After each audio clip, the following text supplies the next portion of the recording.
পুঁই শাক দিয়ে গরুর মাংস কে কে খেয়েছেন কমেন্টে জানাবেন। আর যারা যারা না খেয়েছেন রান্না করে খেয়ে দেখবেন, অনেক মজা। আসসালামু আলাইকুম, আমি এসেছি আপনাদের সামনে একটা নতুন ভিডিও নিয়ে। তো পুঁই শাকের রেসিপি গরুর মাংস দিয়ে। তো আপনারা ভিডিওটা উপভোগ করতে থাকেন, ভালো লাগলে লাইক কমেন্ট অ্যান্ড শেয়ার করে দিবেন। তো আমি প্রথমে পেঁয়াজগুলো তেলের মধ্যে দিয়ে লাল করে নিলাম, সেটার মধ্যে আদা রসুন পেস্ট দিয়ে একটু ভাজা ভাজা করে নিয়েছি।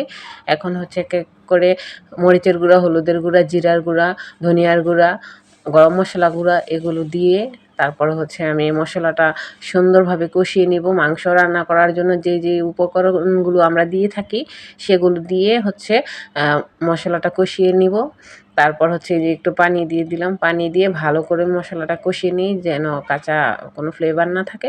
মাংস সিদ্ধ হইতে হইতে এমনিও থাকে না।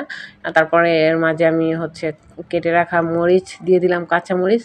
তো আমার কষানো শেষ হওয়ার পর আমি গরুর মাংসগুলো এক এক করে দিয়ে দিচ্ছি। এখন একটু নেড়ে চেড়ে একটু ঢেকে দিব। আমি 10-15 মিনিটের মতো কষিয়ে নিব মাংসটাকে। 10-15 মিনিট কষিয়ে নেওয়ার পর আমি মাংসের মধ্যে কিছু আলু অ্যাড করব। পুঁই শাক দিয়ে রান্না করলে অ্যাকচুয়ালি আলু কেউ দেয় না, বাট যারা আলু পছন্দ করে তারা 2-4টা দেয় আর কি। কিন্তু আমাদের ঘরে আমাদের বাচ্চারা আলু পছন্দ করে, আর ওরা তো শাক তেমন পছন্দই করে না। এখনকার যুগের বাচ্চারা তো শাক ওরা খেতেই চায় না, কোনো শাক সবজি। তো সেক্ষেত্রে আমার বাচ্চারও সেম অবস্থা। তো ওদের জন্য কয়টা আলু দিয়ে দিয়েছি আমি সেটার মধ্যে। তারপর আলু দিয়ে আমি আবার 10 মিনিট এটা একটু কষিয়ে নিব। 10 মিনিট কষিয়ে নেওয়ার পর আমি যে শাক দিয়ে দিচ্ছি, কারণ শাক আপনারা জানি যে শাক সিদ্ধ হইতে তো আর তেমন সময় লাগে না।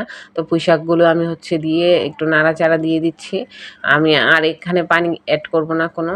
এই পুঁই শাকের মধ্য থেকে যে পানিটা উঠে আসবে ওই পানি দিয়েই আপনার মাংসটা সিদ্ধ হয়ে যাবে। মাংসটা যেহেতু আমার অলরেডি আধা ঘন্টার বেশি সিদ্ধ হয়ে গেছে। তো শাক দেওয়ার পর আমি এই যে নাড়াচাড়া দেওয়ার পর আমার এই অবস্থা তরকারির। তো এখন আমি একটু নেড়ে চেড়ে তারপরে দেখব যে মাংস সিদ্ধ হয়েছে কিনা। তারপর জিরার ফাঁকি দিয়ে তারপরে আমি একটু নাড়াচাড়া দিয়ে তারপরে তরকারিটা নামিয়ে নিব। তো আলহামদুলিল্লাহ, আল্লাহর রহমতে অনেক মজা হয়েছিল মাংসটা। আমার হাজব্যান্ডের এই তরকারিটা অনেক পছন্দ। যেহেতু ওনারা ঢাকাইয়া মানুষরাই এই পুঁই শাক দিয়ে গরুর মাংস বলেন, তারপরে মুরগি দিয়েও খায়, বাট এই শক্ত মুরগিটা আছে না সেটা দিয়ে, আর গরুর মাংসটা দিয়েই অনেক পছন্দ করে। তো মাঝে মাঝে গরুর মাংস দিয়ে পুঁই শাক দিয়ে রান্না করে দিই। তারপরে নুইনা শাক দিয়ে, পাতাকপি দিয়ে, এগুলো দিয়ে ঢাকাইয়ারা খায়। তো আপনারা কে কে কী দিয়ে খান? অনেকে আছে পেঁয়াজ দিয়ে ভুনা করে মাংস, আর আলু দিয়ে ঝোল রান্না করে। এই পদ্ধতিতেই আমাদের বাংলাদেশে বেশিরভাগ মানুষই খায়। আমরাও কিন্তু খাই, কিন্তু আমরা মাঝে মাঝে শাক দিয়েও ট্রাই করি, ডাল দিয়েও ট্রাই। তো আমার হাজব্যান্ড জানে আমি জিলাপি অনেক পছন্দ করি। আজকে একটু বাইরে গেছিল, তো ওইখান থেকে জিলাপিগুলো নিয়ে আসছে, সেটাই আপনাদের সাথে শেয়ার করলাম। তো আপনারা কে কে জিলাপি খেতে ভালোবাসেন কমেন্টে জানাবেন। আর আমার ঘরে বিড়াল আছে 2টা, অবশ্যই আপনারা জানেন যারা আমার ভিডিওগুলো দেখেন। একটা সাদা, একটা কালো। সাদাটার নাম পিকি, যেটা খেলতেছে এখন, আর একটা কালো। তো ও পড়ে যাচ্ছিল ওয়ার্ড্রপের উপর থেকে, তারপরও ওই ব্যাগ নিয়ে খেলা করবে।